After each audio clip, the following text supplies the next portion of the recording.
Au nom du Père et du Fils et du Saint-Esprit, ainsi soit-il. Mes bien chers frères, cela fait 2000 ans que la foule que nous avons entendue tout à l'heure sur le port, qui tenait des rameaux à la main, est passée à la postérité, précisément à cause de ces rameaux. Ça a même donné le nom au dimanche que nous célébrons aujourd'hui, dimanche des rameaux. Rameau, palmis en latin, il est intéressant de s'arrêter sur ce terme pour approfondir sa signification, d'autant plus que notre Seigneur emploie un terme qui est voisin, palmites. Palmites signifie sarment.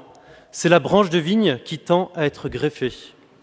C'est le mot que notre Seigneur emploie lorsqu'il dit « Moi, je suis la vigne, et vous, vous êtes les sarments. Ego sum vitis vos palmites ». Pourquoi Jésus prend-il cette image de la vigne et des sarments? Vous le savez, c'est pour nous inviter à être en communion avec lui. « Demeurez en moi, comme moi je demeure en vous ». Car le sarment, palmites, ne forme qu'un avec la vigne. La vigne lui donne la sève, c'est-à-dire la vie divine, afin qu'il porte du fruit. Mais bien chers frères, la foule d'aujourd'hui semble être à l'image des rameaux qu'elle tient à la main. De la même manière que ces rameaux ont été coupés, il semblerait que cette foule tende à se couper de notre Seigneur. En effet, nous avons vu dans l'Évangile lu tout à l'heure sur le port, cette foule acclamait notre Seigneur. « Béni soit celui qui vient au nom du Seigneur, Hosanna ». Et quelques jours plus tard, c'est ce que nous avons entendu dans l'Église avec l'Évangile, cette même foule met notre Seigneur à mort. Pilate leur dit « Lequel voulez-vous que je vous délivre, Barabbas ou Jésus ?» Et ils répondirent « Barabbas ». Pilate leur dit « Que ferai-je donc de Jésus qu'on appelle le Christ ?» Et ils dirent tous « À mort, crucifie-le, crucifie-le ». Quel constat face à cette foule? Mais bien chers frères, il ne faudrait pas tomber dans un écueil tragique, celui de nous désolidariser un peu trop vite de cette foule versatile. Il faut commencer par admettre que nous sommes habités par des sentiments divisés.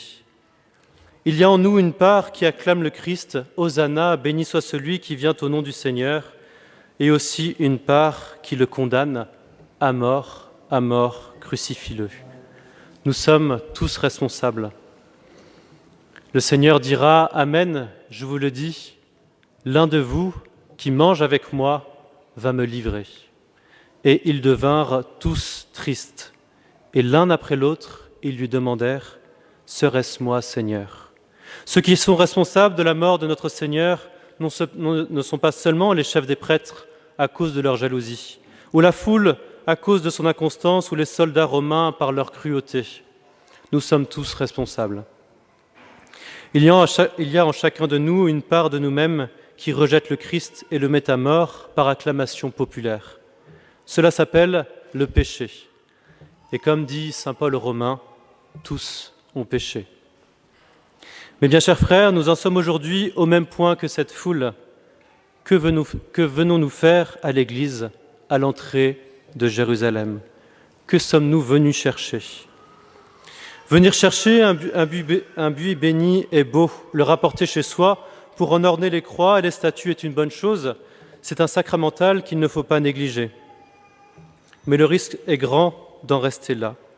C'est le drame de cette foule, de ne pas être assez enraciné dans le Christ, de se laisser porter par le mouvement général. Le résultat apparaîtra quelques jours plus tard. La foule mettra à mort Jésus avec une cruauté et une facilité déconcertantes. Et nous, mes bien chers frères, à quel point sommes-nous enracinés? Sommes-nous seulement de simples rameaux, palma, ou alors des sarments, palmites? Avons-nous le désir d'être le sarment que le Christ veut établir sur la vigne afin qu'il y demeure? Mais bien chers frères, si nous observons l'évangile d'aujourd'hui, il y a un personnage qui nous montre qu'il est possible de se laisser toucher par le Christ. Un personnage modèle qui passe de palma à palmites. C'est l'apôtre Pierre.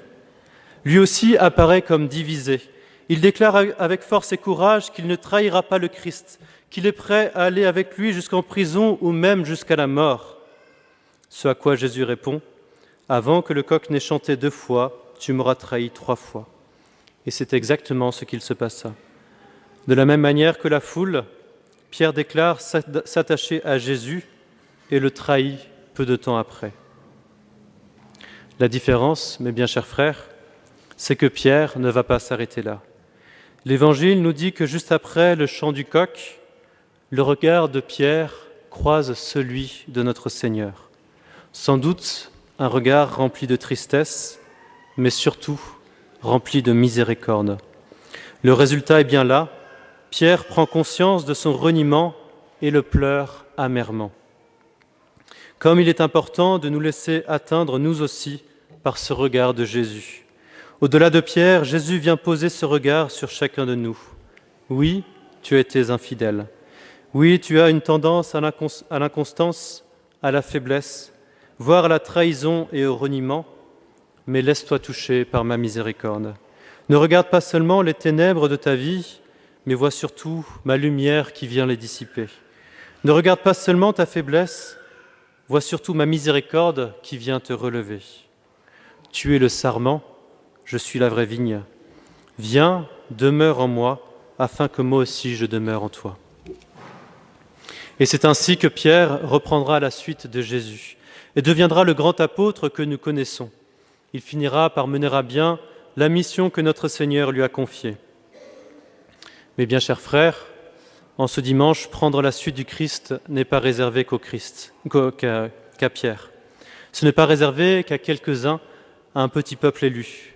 C'est possible pour chacun de nous. Nous sommes tous l'objet de ce regard de Jésus, regard de miséricorde qui nous dit, malgré ta faiblesse, viens, suis-moi. Comment faire ? À l'exemple de Pierre, il faut décider de s'attacher au Christ, se détacher de cette foule qui se laisse porter par la tiédeur, par la facilité. Et en ces jours saints, il nous est possible de suivre le Christ, particulièrement par la liturgie, être attentif au mystère du salut qui va se déployer sous nos yeux. Avec le Jeudi Saint, nous verrons Jésus partager un dernier repas avec ses apôtres, laver leurs pieds, instituer l'Eucharistie et le sacerdoce. Avec le Vendredi Saint, nous suivrons Jésus jusqu'au Golgotha, où il portera sa croix pour être crucifié et mourir pour nos péchés.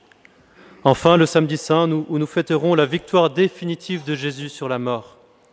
Il nous suffit d'être là, non pas passifs, mais bien attentifs au mystère qui se déploie, à la révélation de la miséricorde infinie de Dieu. Mes bien chers frères, ne regardez pas seulement ce rameau que vous tenez à la main. Regardez surtout votre cœur, votre vie. Vous êtes le sarment et le Christ est la vraie vigne. Désirez la vraie vigne et Dieu mettra en vous sa miséricorde. Alors, Dieu fera que les gestes corporels par lesquels nous l'honorons s'achèvent dans l'âme par un profond attachement à lui. Amen. Au nom du Père et du Fils et du Saint-Esprit. Amen.